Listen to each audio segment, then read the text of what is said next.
English grammar के इस part 3 में आज हम पढ़ेंगे present indefinite tense. Present indefinite tense.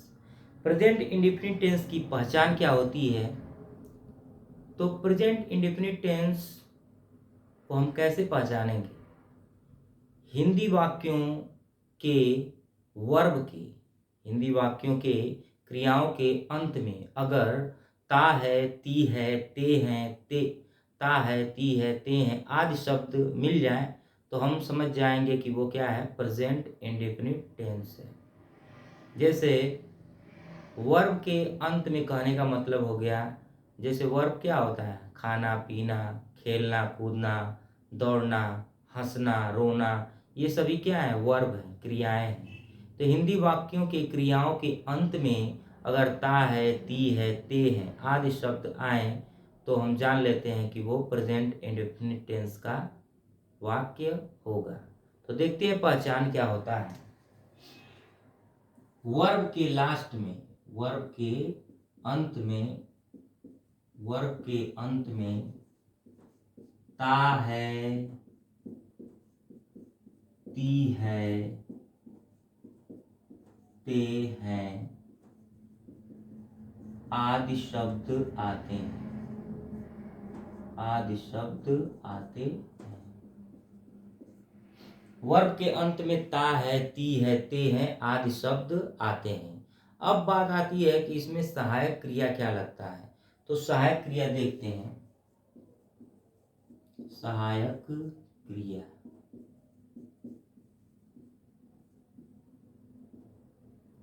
सहायक क्रिया के रूप में हम इसमें डू तथा डज का प्रयोग करते हैं। डज और डू का प्रयोग करते हैं। अब बात करते हैं डज का प्रयोग किसके साथ होता है। डज का प्रयोग सिंगुलर नंबर एक वचन कर्ता के साथ, एक वचन कर्ता के साथ हम डज का प्रयोग करते हैं के साथ। जैसे ही, सी, इट, राम, श्याम आदि, इन सभी के साथ जो है हम डज का प्रयोग करते हैं। डू का प्रयोग, डू का प्रयोग बहुवचन कर्ता, बहुवचन कर्ता के साथ। जैसे I, you, we, they, I, you, we, they, और दो नाम जैसे आ जाए राम एंड श्याम, राम एंड श्याम, तो इसके लिए हम डू का प्रयोग करते हैं। अब इसमें सबसे इंपॉर्टेंट बात क्या है कि साधारण वाक्यों में सहायक क्रिया नहीं लगती। साधारण वाक्यों में सहायक क्रिया नहीं लगती।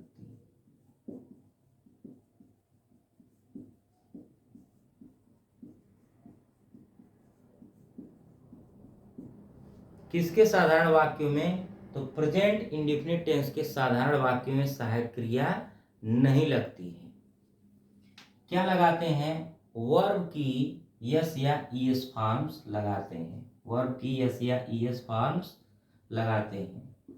एक वचन कर्ता के साथ, एक वचन कर्ता के साथ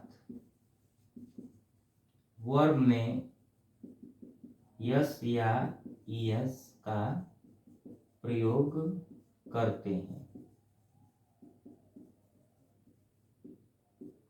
बहुवचन कर्ता के साथ, बहुवचन कर्ता के साथ यस या ईएस का प्रयोग नहीं करते, का प्रयोग नहीं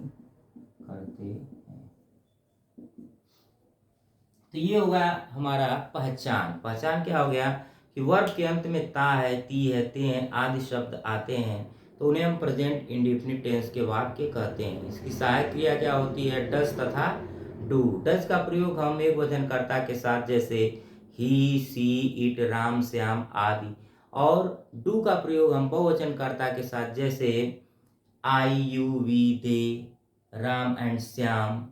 इसमें खास बात क्या होती है कि साधारण वाक्यों में हम सहायक क्रिया का प्रयोग यानी डू डज का प्रयोग नहीं करते, बस हम वर्ब में क्या करते हैं? यस या ईएस जोड़ देते हैं, और वो भी कब? जब एक वचन करता हो तब। अब हम अफर्मेटिव सेंटेंस का अनुवाद बनाने का नियम देखते हैं। अफर्मेटिव सेंटेंसेस, अफर्मेटिव सेंटेंसेस यानी साधारण वाक्य, साधारण वाक्य। तो देखिए, सभी टेंसों के अनुवाद बनाने के नियम हमने एक पहले वीडियो में बनाया है। उसे जिन विद्यार्थियों ने नहीं देखा है वे जाकर के प्लेलिस्ट में देख सकते हैं, या उसका आपको लिंक डिस्क्रिप्शन बॉक्स में मिल जाएगा, वहाँ से भी आप देख सकते हैं। तो अफर्मेटिव सेंटेंस यानी साधारण वाक्य। तो देखिए, साधारण वाक्यों का अनुवाद करने के लिए हम सबसे पहले वाक्य संरचना की ओर ध्यान देते हैं। तो क्या होगा? सबसे पहले हम लिखेंगे सब्जेक्ट, फिर मेन वर्ब प्लस ऑब्जेक्ट और प्लस अदर्स।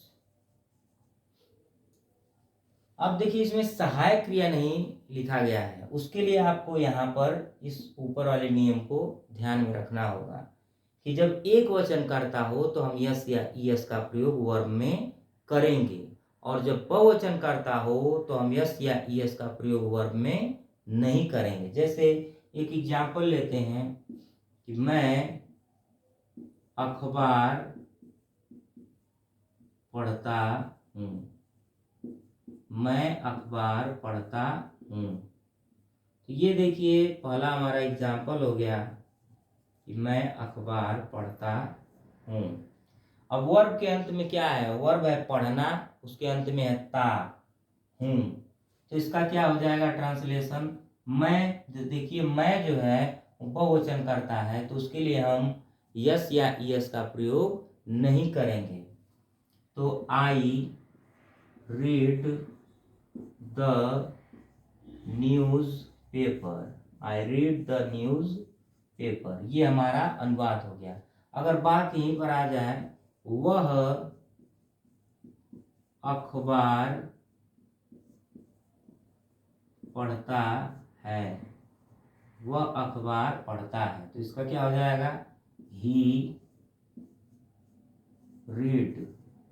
अब देखिए, एक वचन कर्ता के साथ वर्ब में यस या यस का प्रयोग करते हैं तो रीड के साथ क्या हो जाएगा? Yes. He reads the news paper, he reads the news paper. ऐसे ही जितने भी साधारण वाक्य होंगे उनका अनुवाद इसी तरीके से बनेगा। आइए अब हम देखते हैं निगेटिव सेंटेंस। निगेटिव सेंटेंस का अनुवाद किस तरह से बनाया जाएगा।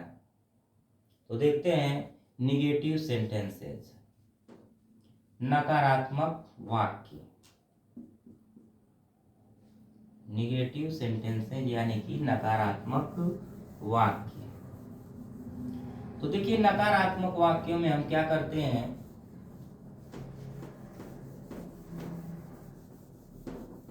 सहायक क्रिया का प्रयोग करते हैं और उसके तुरंत बाद NOT नॉट का प्रयोग कर देते हैं। निगेटिव सेंटेंस, निगेटिव सेंटेंसेस, नकारात्मक वाक्य, नकारात्मक वाक्य। सबसे पहले हम लिखेंगे सब्जेक्ट प्लस डू या डज और प्लस नॉट प्लस वर्ब की फर्स्ट फॉर्म और प्लस ऑब्जेक्ट और प्लस अदर्स। अब देखिए इसमें स्पेशल बात क्या होती है, नोट में एक पॉइंट है, कभी नहीं के लिए, कभी नहीं के लिए, कभी नहीं के लिए नेवर का प्रयोग करते हैं, नेवर का प्रयोग करते हैं।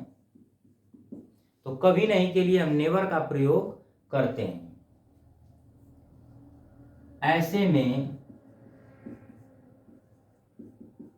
डू और डज का प्रयोग नहीं करते,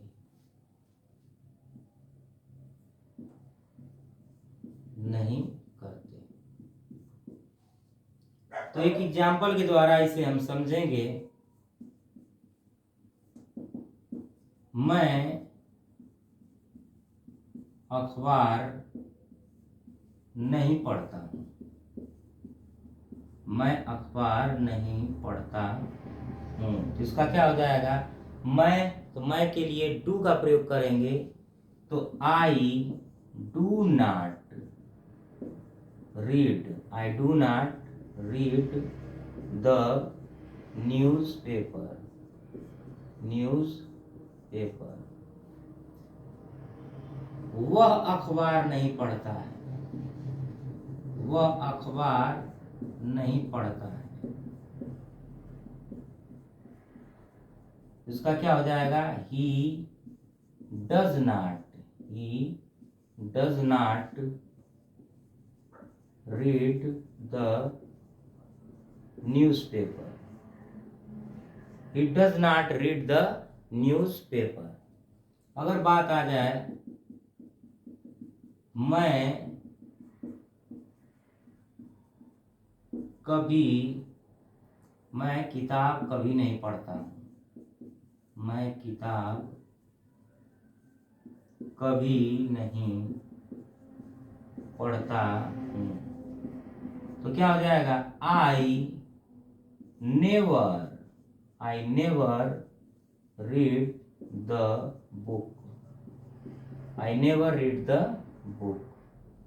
इस तरह से हमने निगेटिव सेंटेंस के अनुवाद बनाने के नियम के साथ साथ उदाहरण के द्वारा उसे समझा। अब बात करते हैं इंट्रोगेटिव सेंटेंस की, प्रश्नवाचक वाक्यों की। तो आइए देखते हैं इंट्रोगेटिव सेंटेंस। तो हमारे पास इंट्रोगेटिव सेंटेंस दो टाइप्स के हैं, एक है यस आर नो टाइप और एक है WH टाइप। तो हम बात करेंगे इंट्रोगेटिव सेंटेंस की। इंट्रोगेटिव सेंटेंसेस, प्रश्नवाचक वाक्य, प्रश्नवाचक वाक्य।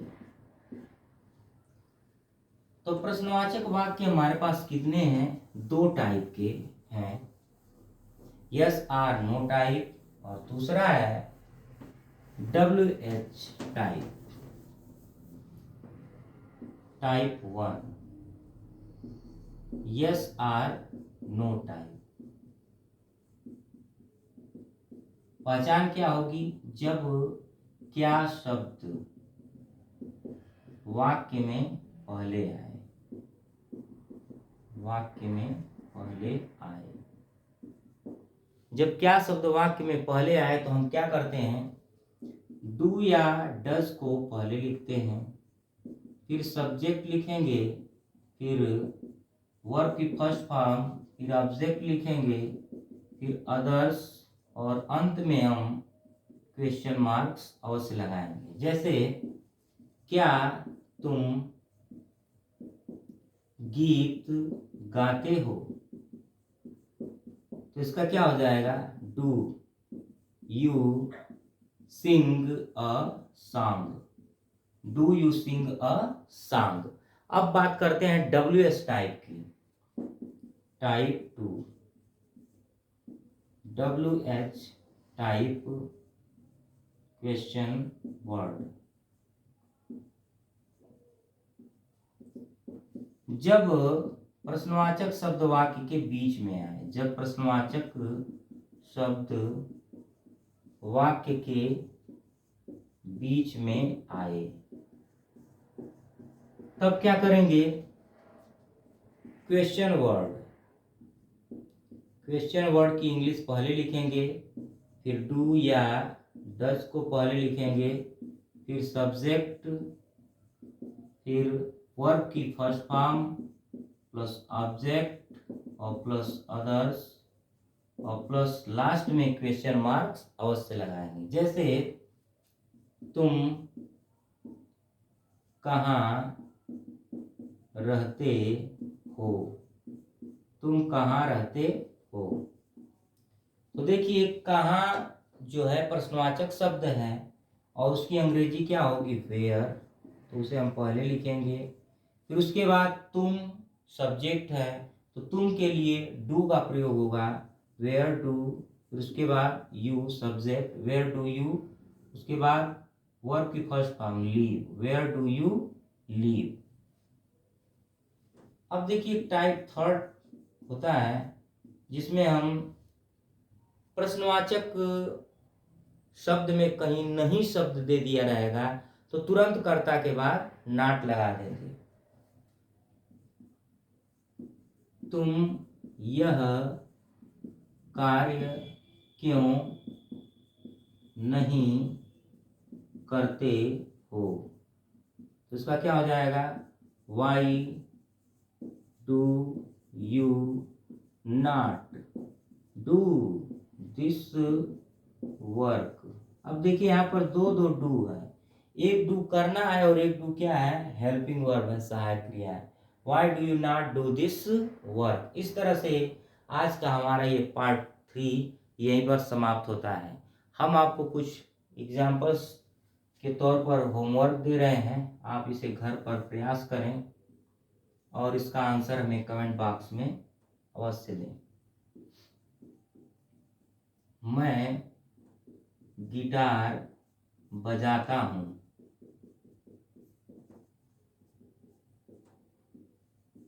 वे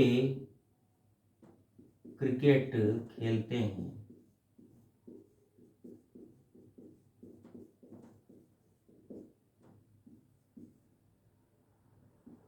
मनीष बाजार कभी नहीं जाता है,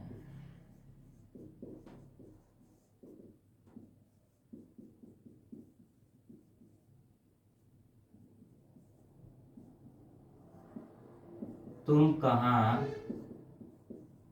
पढ़ते हो,